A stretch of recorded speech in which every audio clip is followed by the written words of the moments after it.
I want it to be commonplace that we are taught the very real, raw history of our country. Knowing that history really just gave me some perspective on like why I didn't see many people that look like me, but also how could I change the narrative.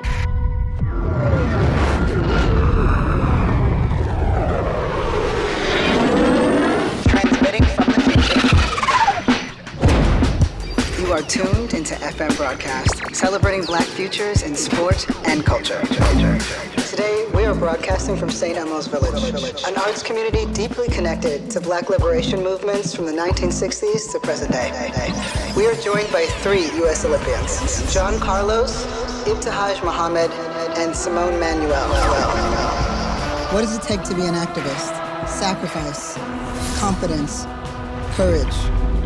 This is about the revelation to get to the revolution we're all calling for. What a remarkable thing to be here with all of you. Titans of the sport. Dr. John Carlos, who, tell me. Johnny, what is the responsibility of the athlete? Do they have a responsibility to speak out? I believe they have a tremendous responsibility to speak out.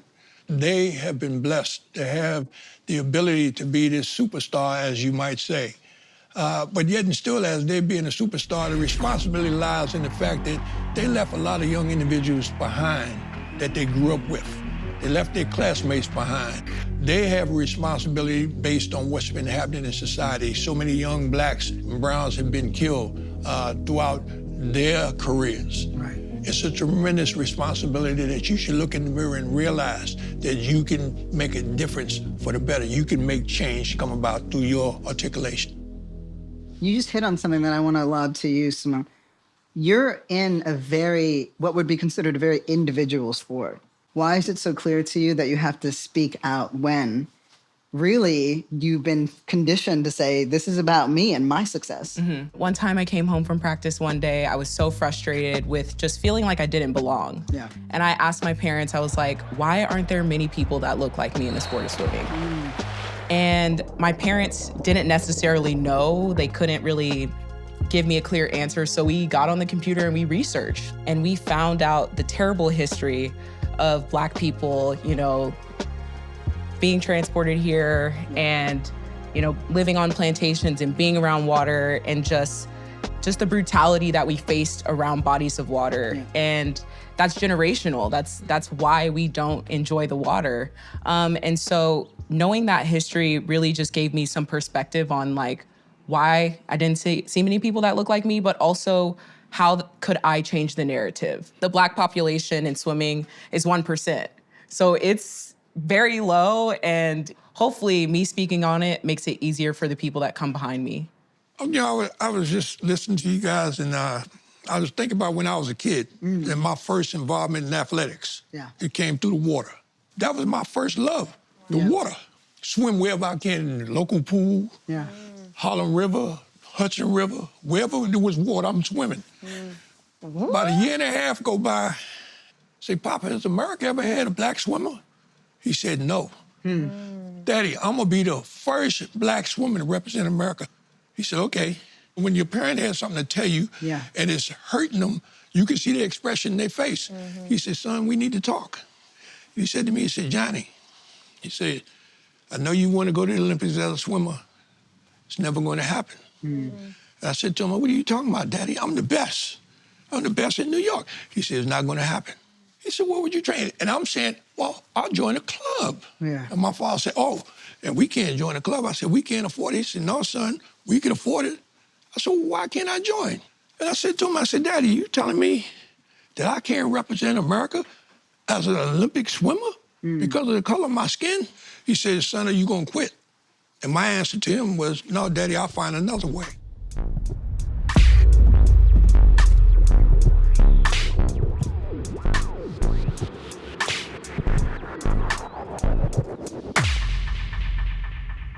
There's this idea that athletes have to suffer. And in fact, you can also see some of the same tensions around activism. It's like there's the idea that, well, you can only be an activist if you're like actively suffering. Is suffering like a necessary part of strength? When I think back right? On all those difficult moments, competing, training, the injuries, the heartache, the pushback, all those moments that people don't see. People see you on the podium, and that's what they attribute, right? That's what they think, like, there's no sacrifice, I just see success. Yeah. When I think back on those difficult moments, I know that it doesn't even come close to the sacrifice of the people who have come before me, of the people I look up to, like Dr. John Carlos. For me, I've always looked at my journey as being bigger than me because I know what I represent. I represent Black people, I represent Muslims, and for me, the Olympic Games was a moment to dispel those stereotypes, to show people the strength that I know that we have, but also to give that strength. I think that's the most important thing, is to be a light for others, to give them hope, to give them the ambition to say, I have to be consistent, I have to stay in the fight, I have to stay to see change for the better. Simone, what do you need to see to say, okay, change is happening? I've been lucky enough to see that change in my sport. After qualifying for the Olympics in 2016, there was something called the Simone effect. There may have been around 20,000 searches for swim team. I've been, at events and I've had little Black boys and little Black girls tell me they saw me race in 2016 and that they asked their parents to put them in swim lessons. So hearing people say that, that's just a small fraction of hopefully the people that I've touched. I feel like my nieces and nephews now are obsessed with water. They're all in swim lessons. And I think even subconsciously, right, their parents, them, like you've had an effect on how we view ourselves in the pool. So thank you for, you're pushing us forward. Yeah. Yeah. You've changed, and you've changed the world. You have Muslims, Black people all over. What is something that you long to see? I traveled to Rwanda as like a sport ambassador. And when you arrive in Rwanda, the first thing that you do is you visit the Memorial Museum. Right. And they walk you through the history of the country and how they arrived at a point where the Rwandan genocide can happen. And the intention behind this is so that you make sure that this never happens again. Yeah. And one thing that I've always thought, and I think was highlighted on this trip, was that I want that for our country. I just feel like that's something that we can gift ourselves, is understanding our history, and that's something that I want for us. I want it to be commonplace, that we are taught the very real, raw history of our country. That's right. And when all the dust settles, you have to ask yourself, I love America.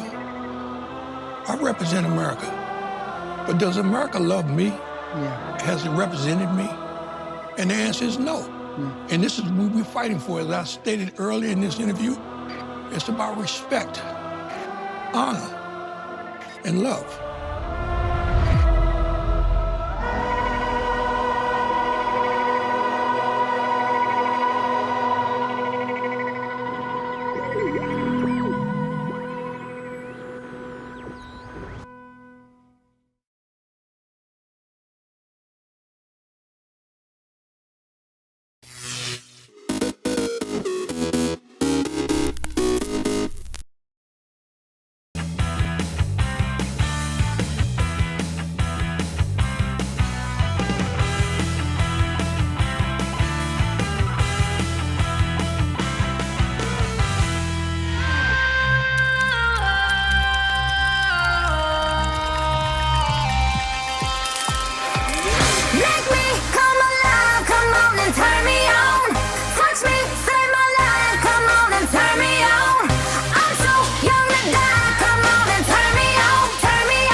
Ciao a tutti, it's nice to see you again. The 2022 season is going to be very exciting and important in the history of Formula One. And to know more about what's new, I'm going to be joined today by Charles and Carlos. Ciao, Carlos.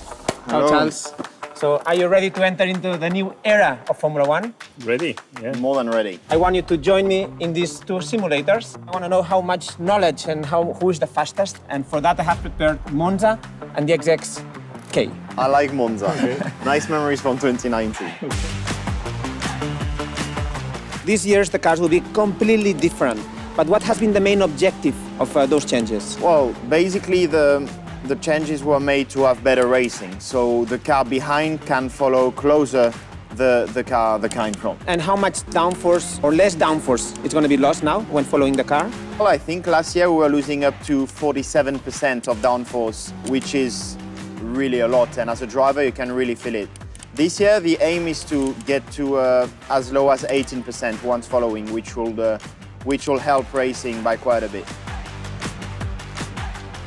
The cars will look also very different visually. Yes. Which are the main aero changes? Everything, really. The whole aerodynamic side of the car has been changed completely. I think the cars are going to look completely different to each other. And I heard something that we haven't heard in Formula One for a long, long time. Ground effect is back. Yes, ground effect is back with the intention of just making the racing better, because we believe that ground effect should make it easier to follow between each other.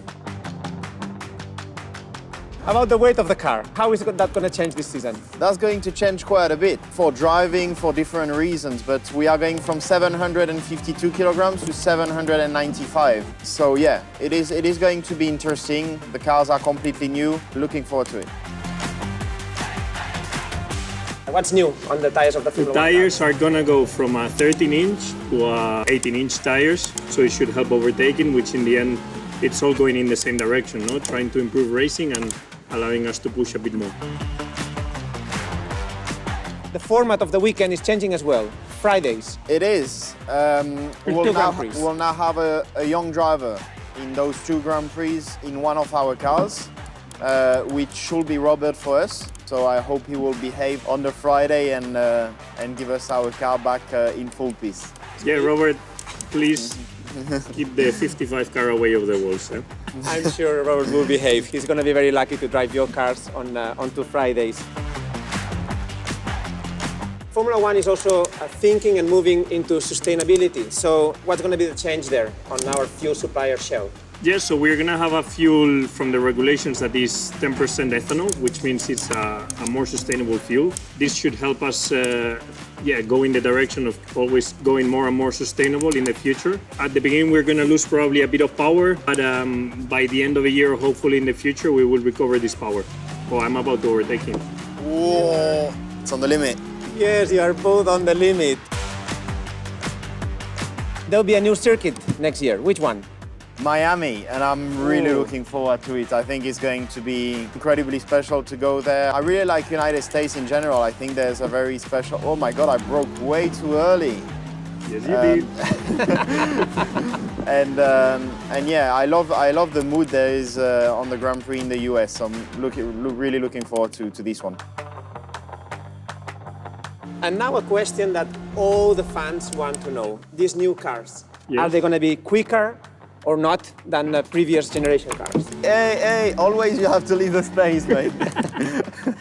We cannot say much because that will be giving information to the competition. But I feel like obviously quite heavy cars, so maybe at first will be slower than last year's cars. I think the cars at the beginning should be slower than this generation. We need to remember that the last generation had 5 or 6 years of development, and the cars now is going to be on the first year of the generation. But I think the progress is going to be super fast, and at some point the cars will get as quick, so it would already be quite a big jump, no? If a car that is more than 40 kilos heavier can stay close to the performance of last year's car, that would be already quite an interesting change.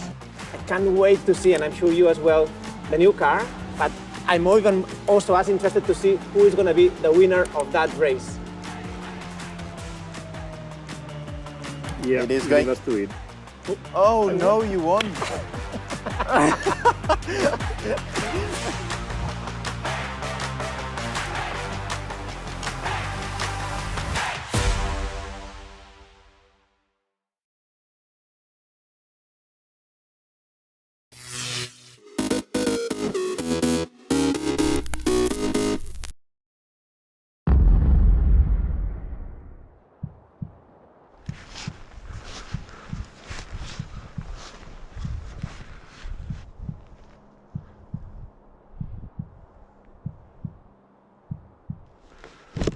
Copy, I'm in position at 100. Austin is ready too. I'm just gonna take a couple breaths here. 5, 4, 3, 2, love you.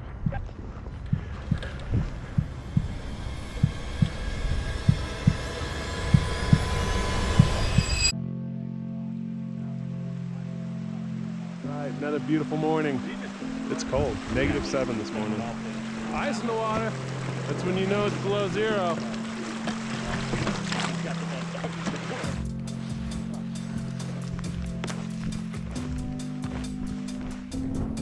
Get at the top of the cliff. Dropping in 5, 4, 3, 2, 1.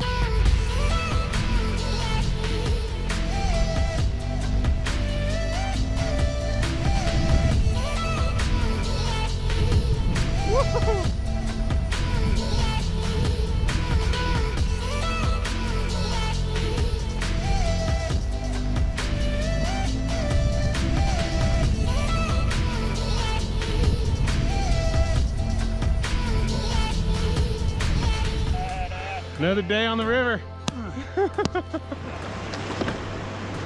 Yeah. And then we just... Copy that, thanks. 3, 2, 1.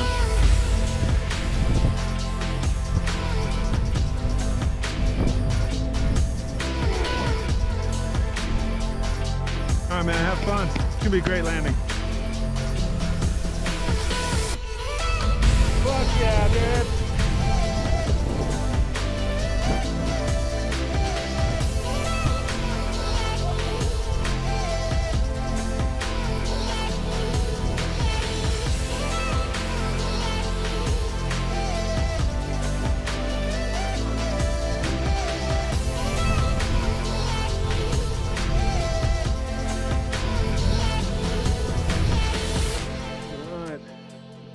Day 7 down the river, and conditions seem actually really set up for this hike that I'm doing right now.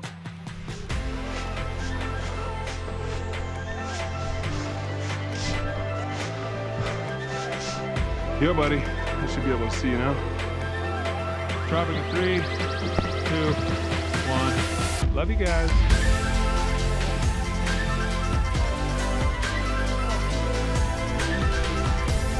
Woohoo!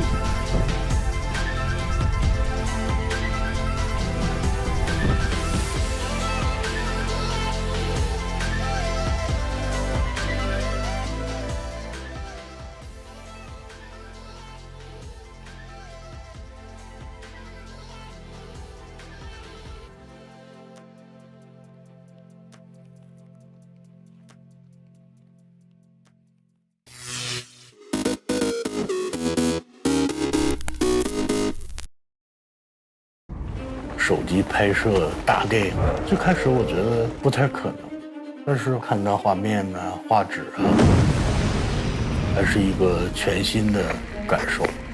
用 iPhone 体现的东西，我觉得很具有电影感。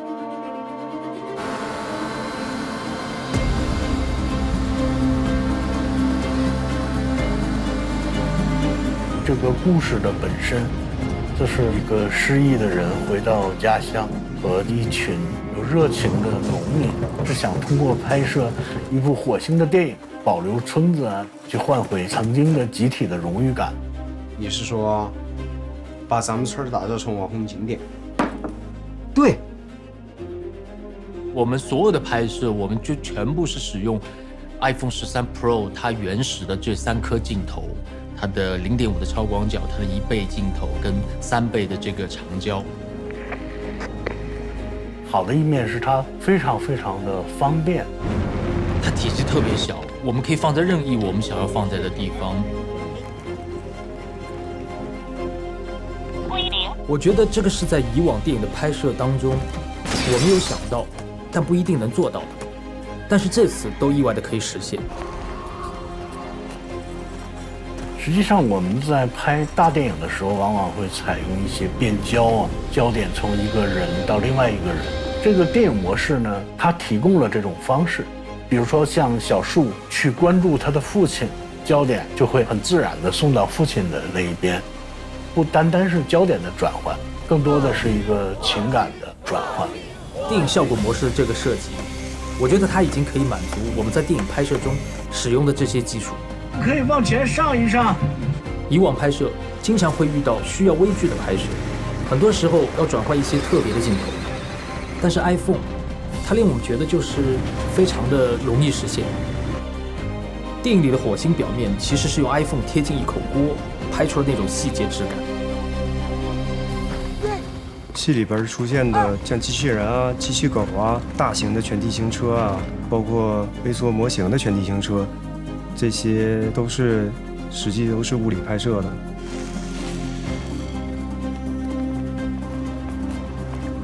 很多的场景，我们涉及到夜色，在这个环境下面，我们用这次的低照度，对于暗部的表现，我觉得它已经达到了一个真正的专业水准。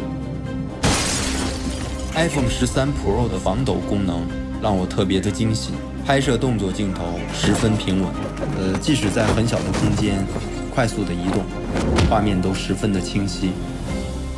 视听语言一直在进步，在变换，每个人脑子里已经都有手机的镜头的语言了。随手拿来，它不管是低照度也好，电影模式也好，它都会给年轻导演一些最初的想象。在每一个具有导演梦想的年轻人来讲，是一件好事儿。所以，今天很简单，从口袋里拿出 iPhone， 随时随地创作属于我们自己的电影。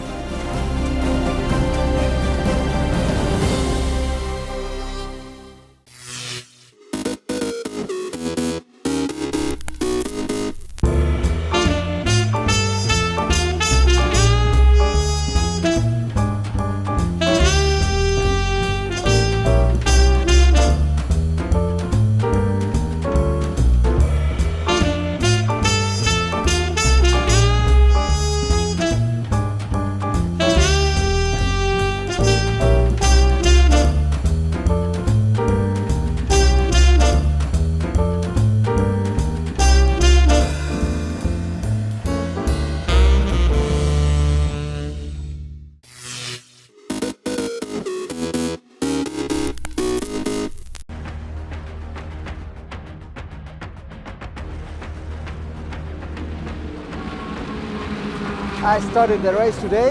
It was very emotional. First time here in Daytona. The car was perfect. If we continue like this, it's going to be a very good race for us. We had a good start, but then on the second stint we have a small contact on turn 1. We damaged the rear left suspension, so we put so much time to repair. We lost almost 32 laps. But the team did a really good job to put the car back together, and we went again to the race, and we want to arrive until the end for them. I was very happy about the balance of the car, which is the most important thing. Looks like we'll miss a bit of speed on the straight, but we are very good on the slow part. Need to stay on the queue, on the top position, and push the limit just at the end.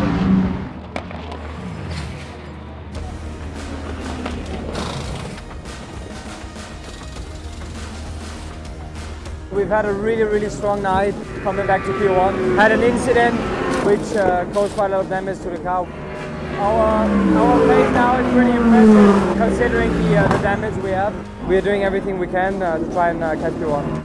We push hard, we went into the lead, we stay in the lead a lot of laps. We have the lap time, we have the pace, but they are so quick in the straight, so it's difficult to overtake. I rest a bit and I will close the race. I will give my best to win this race. The Corvettes dropped out, had issues. The BMWs had issues, 0 laps down.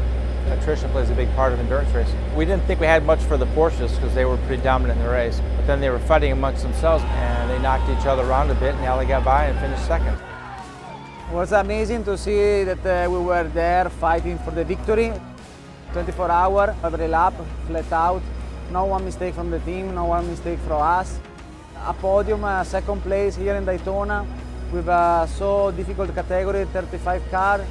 It was really tough, the race. The last yellow was really unlucky. I lost track position.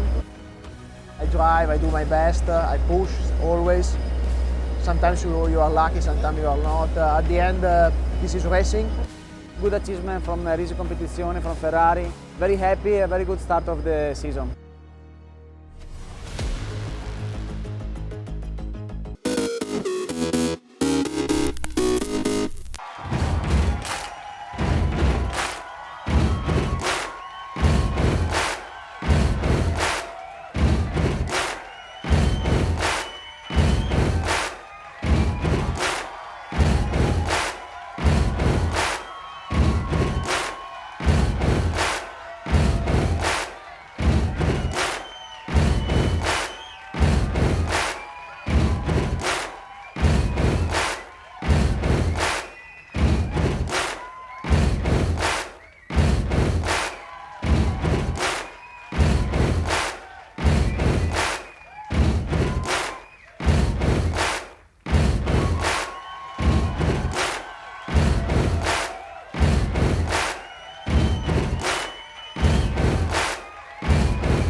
March 9th, 1954.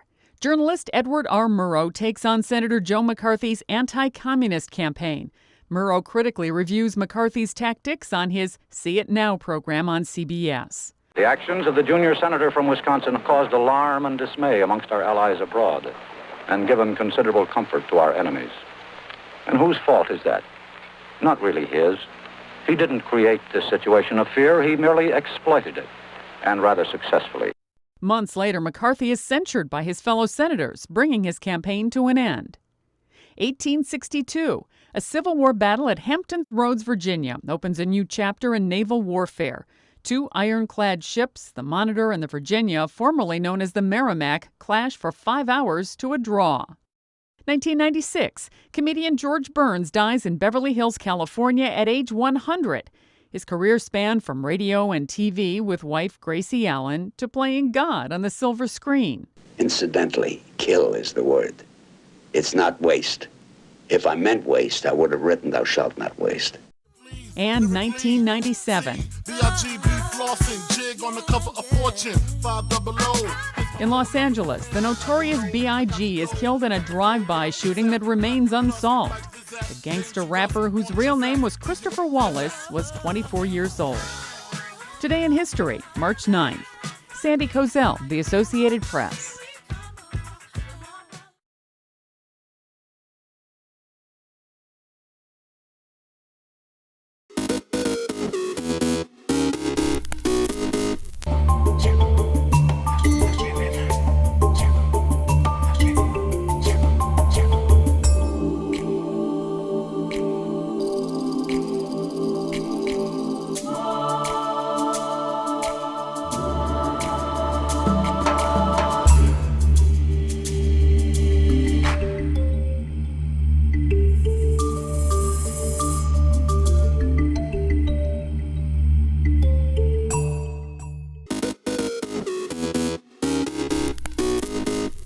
Welcome back in our studio, and in today's news,